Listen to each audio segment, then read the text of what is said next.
My name's Angelo, and welcome to We Want Picks. This breakdown is brought to you by Premium Membership. Premium Membership brings you all sorts of betting and fantasy tools to help you make money. Things like exclusive 2, 3, and 4 leg parlays, betting calculators, parlay calculators, daily fantasy ownership projections, fighter salary rankings, and so much more. Check it out now at WeWantPicks.com. Scroll to the top and click Become a Member. And don't forget, we are giving away $50. All you need to do is go to WeWantPicks.com/bets, sign up with any one of our betting partners, make a deposit, and we send you $50 as a thank you. That's WeWantPicks.com/bets. Sign up, make a deposit, we send you $50. Next up, at UFC 277, we have Don'Tale Mayes taking on Hamdy Abdelwahab. And I'm getting so good at saying these names. I really, it's incredible. I could teach classes.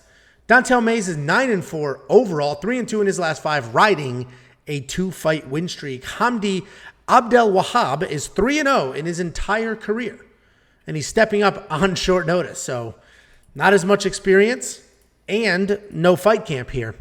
Don'Tale is a good boxer with heavy hands and okay cardio. He's got solid footwork and he sets up his combinations well. He marches forward and he throws everything with 100% effort. Everything from leg kicks to overhands are going out there full force. But now we know he can wrestle.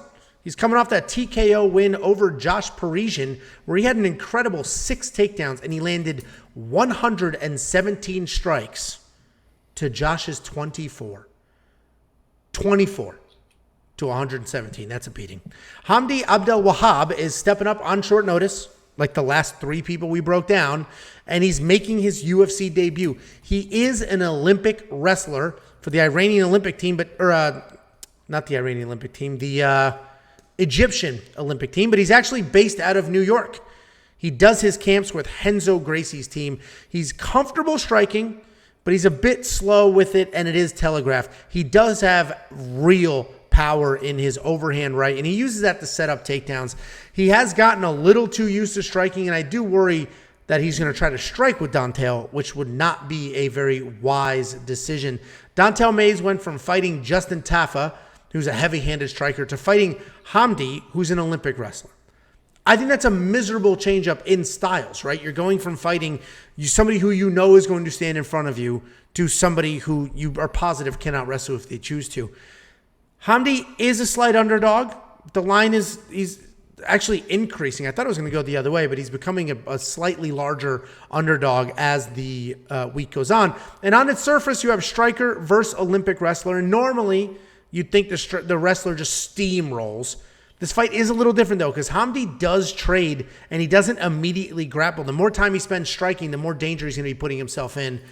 But I honestly don't think we need to overcomplicate this. Don'Tale has been taken down 7 times in 3 UFC losses. And while we have not seen much of Hamdy's wrestling in MMA, I think he understands his assignment.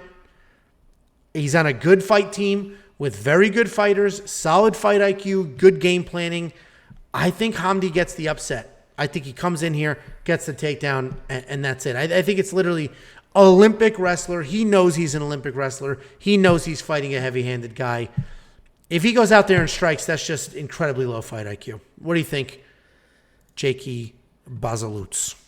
Yeah, they're talking about in the chat already, but yeah, look up Matthew Strickland, the last guy that Hamdy fought. He's actually fought him twice now, knocked him out. I think it's taken like 20 seconds to knock him out both times. The guy's just an absolute pure athlete. If he's knocking out Matthew Strickland, he's going to knock out Don'Tale Mayes. I mean, there's just no way, if, ands, or buts about it, which is a complete joke and complete sarcasm. But yeah, Don'Tale Mayes, Mr. Indiana. He has the Indiana state flag tattooed on his stomach right there. You see the stars right there. That's the Indiana state flag. I've got the same thing. That's the Indiana state flag? Excuse me, sir. I've got the same thing on both ass cheeks.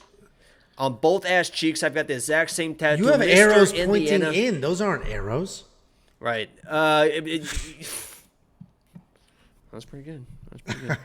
Yeah, I think he's got the striking enough to get this. And I know Hamdy is the Olympic wrestler, yada yada yada. But until he uses it and really starts dominating people in the wrestling, I think he's just one of those big roided up dudes that's just trying to knock people out. That's probably to swing crazy and be tired as shit 45 seconds into this fight. The experience and the striking of Dontel Mays, he's been there, done that versus all the big people, not like all the.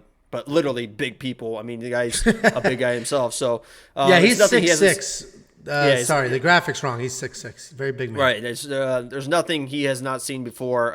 So I'm going Dontel Mays all the way. I couldn't believe seeing the level of competition and the unknowns for Hamdy that he was actually even close to being. I thought this was going to be like a plus 300, plus 400. So I think it's probably good value even in betting Mays. But I'm never going to bet. I'm never betting heavyweight fights ever. So don't bet heavyweight fights because you never know what's going to happen. But I'm going Dontel Mays, Mr. Indiana. Listen, I get it. I get it. And you know what? I was very high on Hamdy. When I first started doing the breakdown, I'm like, Olympic wrestler. Dontel Mays not that good.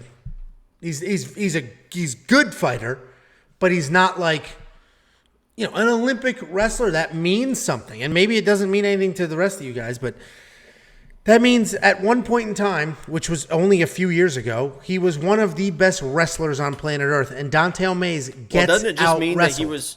Doesn't it just mean he was one of the best wrestlers in his nation?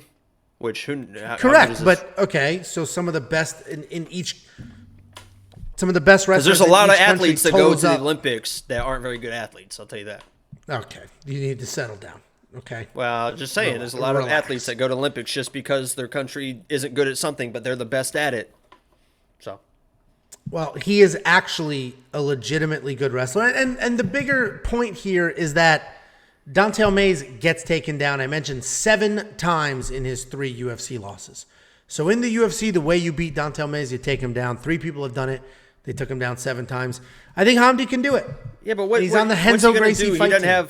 It's not like he's going to like submit Dontel Mays. You think he's just going to start raining elbows and stuff? I mean, just because you get him down doesn't mean you can hold him down. Doesn't mean that you can finish the fight.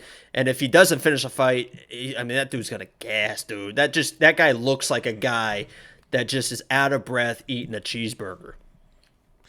A little harsh for a jacked Olympian, but okay. I'm just saying. You're going to spend the $8,500? I've seen those guys at the gym just huffing and puffing, walking up the stairs. You're going to spend the $8,500 on Dontel Mays? I'll never put heavyweights in my lineup. No, thank you. Okay. And also, Dontel Mays was ground and pounded out by Alan Croter. Okay? So don't tell me an Olympic wrestler's not going to elbow MMA experience. Okay. Monkey Knife Fight strike line 57-41. I'm not touching it. That's actually a lot of strikes because I agree. It is either Dontel Mays touches Hamdy goes down, he's done, or Hamdy can get a takedown, rain down elbows, lay on top. I'm not going to touch the Monkey Knife Fight strike line. I think Dontel's going to throw the first one too, and Hamdy's going to be one of those guys that's like, what the hell was that? Like hands up, like eyes closed, like doesn't know what the hell is going on. Well, then he's a perfect. Then Mays is a perfect play for Monkey Knife Fight Knockout Kings. Go to WeOnPicks.com/MKF. Sign up, make a deposit. They'll instantly match that deposit. But you can pick any 3 fighters on the entire card, any 3, and if one of them wins by KO or TKO, you 25% net profit. 2 win by KO or TKO, you could 2.5 times your money. So throw Dontel Mays in there. We got a couple of heavyweight fights in here. Throw Dontel Mays, double up the other heavyweight fight. You're good to go. WeOnPicks.com/MKF. You want 50 free bucks? We'll give it to you. All you need to do is go to WeWantPicks.com/bets. We have 5 different betting partners. Sign up with any one of them, and I'll send you 50 bucks as a thank you.